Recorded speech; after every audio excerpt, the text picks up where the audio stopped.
Hi guys, welcome to my YouTube channel. So in today's session to see how to do addition of fractions.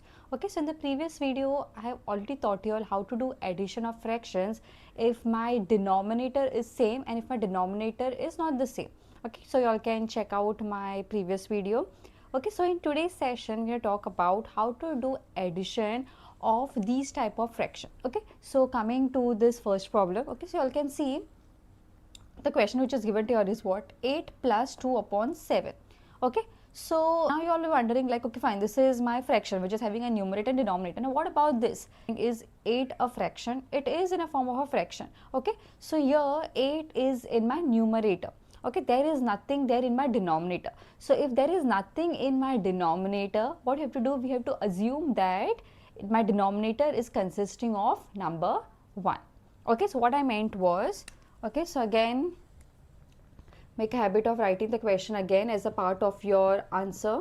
Okay, so what I meant was 8 is in my numerator, so there is nothing in my denominator, right? So if there is nothing in my denominator, I am going to assume that I am having a 1. So now here again the normal addition of the fraction. Okay, so either you go for your cross multiplication or LCM. Okay, so since the number in a denominator the numbers are small, so what you can do, you can go for the cross multiplication. Okay, so what you can do, basically you're going to do your cross multiplication.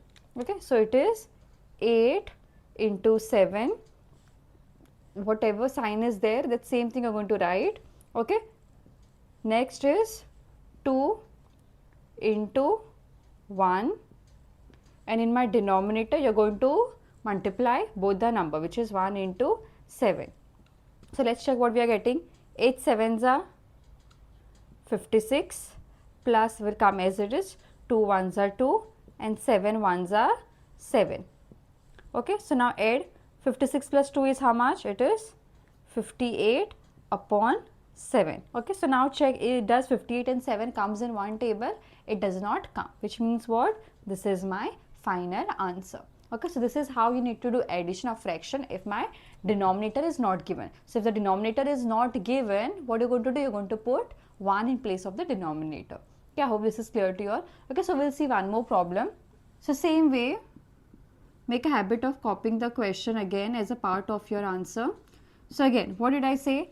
So here my denominator is not given to me. Okay, so what you can with a pencil, you can put 1 and go for cross multiplication. So let's see, 6 into 3 plus will come as it is, next 4 into 1 and upon 1 into 3, you just have to multiply.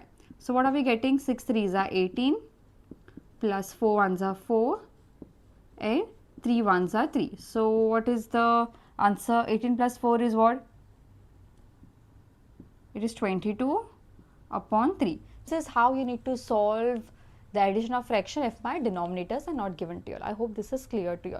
Okay, similarly if it is subtraction of fraction, same thing, in place of plus you're going to put minus and you're going to perform subtraction. Okay, the method remains the same, only in place of plus you have to write minus. Okay, I hope this is clear to you. Yeah, thank you.